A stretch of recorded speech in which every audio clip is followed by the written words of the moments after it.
Hello there everybody, this is Alex from Hardcore Guys, being my guide for Transformers Devastation on Prime difficulty. Today we're doing Chapter 3 entitled The Core. This is Sideswipe's campaign. Also, just a quick note, I didn't know who the hell I was talking about in the last episode. I thought that, Thundercracker and all them were going to be there.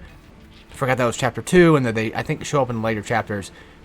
It's just like when you play the same city all the time and you see the same stuff, you kind of think and you get everything kind of confused, okay? So, my bad on that one, but yeah, we didn't fight every boss. We did fight Soundwave, though, so that was true. I'll probably make a comment on that video saying something along those lines of, like, I forgot who was all here. Anyway, this, if I'm not mistaken, should be the chapter where we have to go get that explosive, what the fuck were they called? The explosive energon, I think it was, but we'll see. I'm kind of just going offhand again on how to remember. Yeah, Thundercracker was here. It was this chapter he was in. Okay. And Skywarp, I think you fight just later on as, like, his own. Not his own fight, but you fight him together with a lot of other people. So Thundercracker's fight can be easily dealt with if you shoot, the explosive thing, if you chase him down, if you go for a vehicle attack, if you do a, witch time dodge and put him in a stun. Of course, the problem is you have all these obstacles in the way to getting to him, which is very annoying, and that's the only reason this fight really sucks. But I think you can take him down before he gets into his main fight. I believe so. But it's been a while since I've done that, or even can confirm that. Yeah, it's been like months, maybe a year since I played this game, and I've played so much other stuff between, I kind of tend to forget. I have apparently memory problems now, so there's that. But yeah, coming into this fight, he's going to be relatively a little bit easier to kind of deal with. Now you don't have to deal with all the obstacles. He's basically just a Seeker fight. There's nothing really special about him at all, besides he's just has slightly more HP than a Seeker, maybe, give or take. So other than that, he's about the same fight as you fought all those other guys with. Nothing to really worry about. It does probably kind of suck for people that might actually like Thundercracker and they might, enjoy him, or might be their favorite, who knows. Because, man, we got ripped off with this fight. We got ripped off pretty bad with this fight, considering the fact that he's just pretty much just a Seeker fight. And nothing more than that. Also, you don't need to do the punch there. You don't need to do the boost punch or kick there. You could just slam into it with the turbo. I don't know why I did that, just habit, I guess. But yeah, this chapter is pretty fun in the beginning part because you just kind of roll around, or you kind of just drive around and try to get to where you need to go to next. I'm just avoiding optional fights because I kind of wanted to just get on with it, beat the game normally, you know what I mean? That kind of thing. So, now we come into this area. One ground soldier, nothing too hard. You fought plenty of them by now at this point that you're probably used to how ground soldiers kind of play. So, I'm just going to use Ice Sword, not to freeze him, but just more so they can be frozen. Well, that's something I should have paid attention to. Yeah, who would have guessed? So, big ground soldiers can be frozen. Oh, okay. Neat. But yeah, I wanted to save my Energon sword just to kind of keep the energy because it does kind of go down. You can see it pop up on the screen every once in a while, showing that a little bit of the bar kind of got wasted. And I wanted to use it mainly for this fight right here because these guys, there's plenty of them. If there's like 4 or 5 characters on screen at once, maybe even 3, energy weapons are going to be pretty useful to have around. And of course, I'm just doing pretty much just the normal bullying mechanics of, dodging them when I can, and then just going for those vehicle attacks, going for those stuns, that kind of thing. It's just going to repeat itself for a while unless we do like a boss fight. Although, I mean, I guess if anything, like this potential next part coming up, this is almost, I would probably argue, relatively guide-worthy because it's going to get really obnoxious here. The first thing you have to deal with is the Insecticons. Now, as far as I'm aware, they are optional, but I dealt with them anyway because they're just going to get in the way. So you're better off just, actually no, I don't think they're optional, I think they're mandatory.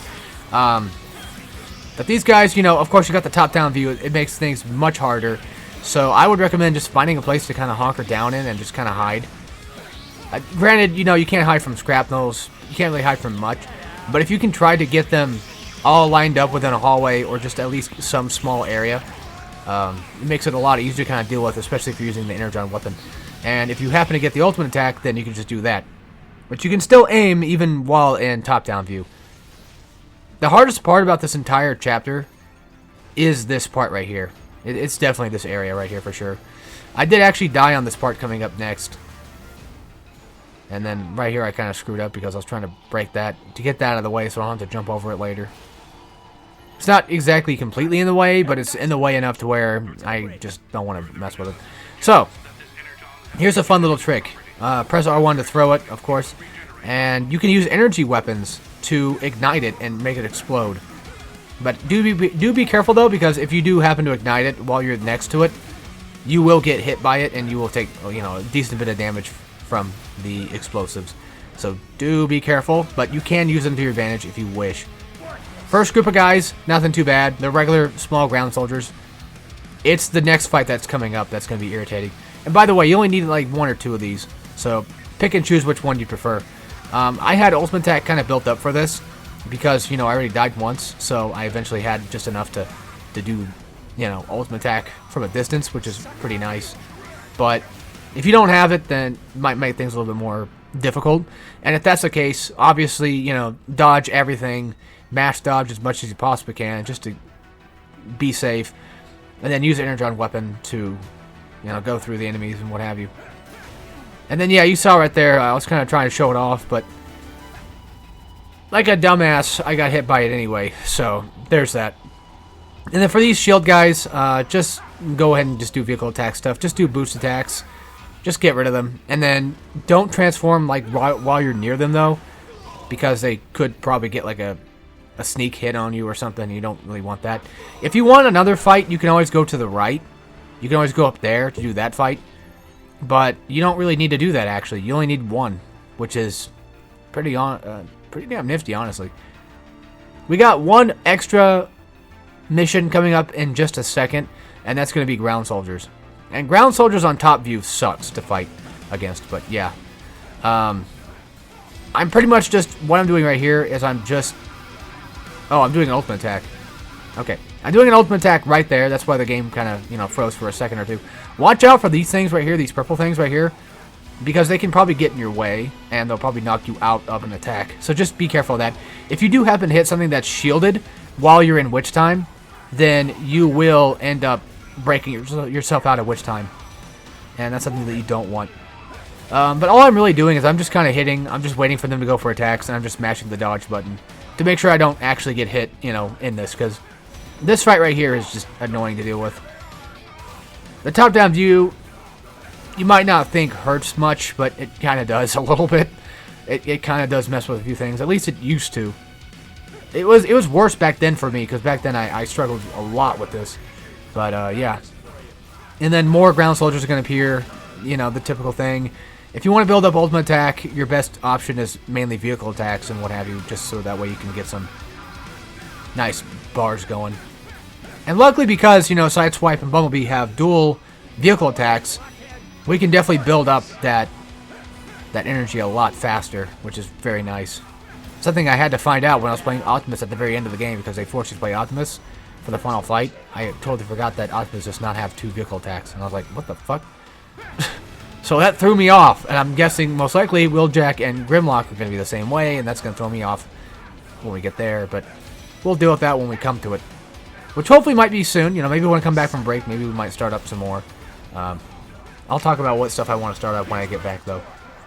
But yeah, ground soldiers, again, same concept. You know, just throw out a few attacks, energon weapon stuff.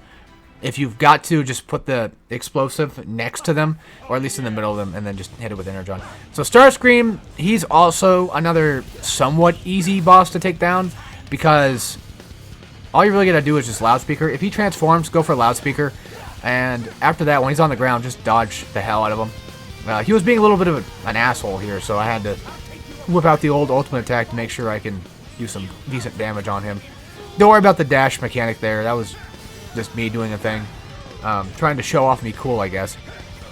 But yeah, my main focus is trying to get him to not only 1, be untransformed, but 2, hit him with a loudspeaker so I can go for that stun.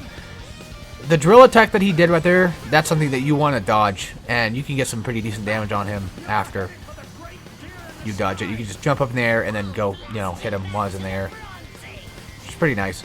But Starscream in this particular chapter is not that bad. In later chapters, like I think chapter 6 or whatever it was, it's when he starts becoming a bit more obnoxious to deal with because the camera gets all fucky. Because that's just what the game has to do. But yeah, I wouldn't really worry about using gun attacks except for loudspeaker. I would suggest just going for mainly vehicle attacks and just dodges whenever you can. Well, pretty much all the time, practically. That's the best time to dodge is literally all the time in a game like this. So there's no real consequence to doing it besides kind of throwing yourself off just a little bit. But other than that, yeah, you can get away with dodging quite often. It's crazy how they just let you do that, but I don't know, you know, I feel like they wanted to make the game a bit easier than Bayonetta. I think that's what they were trying to go for. They obviously were trying to make it Bayonetta-like because, I mean, it's Platinum Games, that's just what they do. But,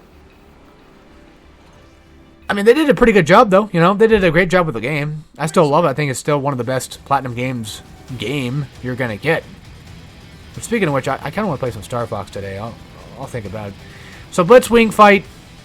This was not too bad. Your best thing to go for is, of course, you know, shoot him when he's in the air and then just wait for those dodges so you can get some decent damage on him. Get some decent attacks going.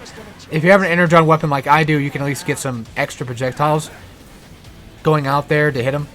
I wouldn't worry about the jets too much unless they're just getting in the way. If they're getting in the way, then if they're right there, just blast them. Other than that, I'd say just go directly for him. This fight is pretty cool. It's pretty fun. It's not that hard, thankfully. He's not too difficult right there. And as you can see, I got SS anyway to basically prove that, I guess.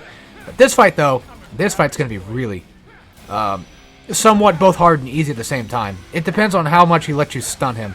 So, because he's just a regular, you know, regular-sized Transformer, regular-sized Decepticon, I'm going to do the old-fashioned trick of just hitting him a few times with vehicle attacks and then going straight for that loudspeaker move. So that's what I'm going to do. I'm going to build up my meter as best I can and just basically bully the shit out of Blitzwing. Which is unfortunate for, you know, Blitzwing because he's a really cool boss. You know, he's got 3 different transforms. Tank, Jet, and I think he had one more, didn't he? Or is it just that? I always forget. But he's at least got 2 different transform states, which is, of course, Tank and Jet. But yeah, he's surprisingly a lot easier than you would think he would be, because he's a big boss. You think he would be hard to deal with, but if you can get those loudspeakers on him, he's pretty much good as golden. So anyway, that's it for this part. See you guys in part 4. I gotta go edit them, and yeah, as always, take care, everybody.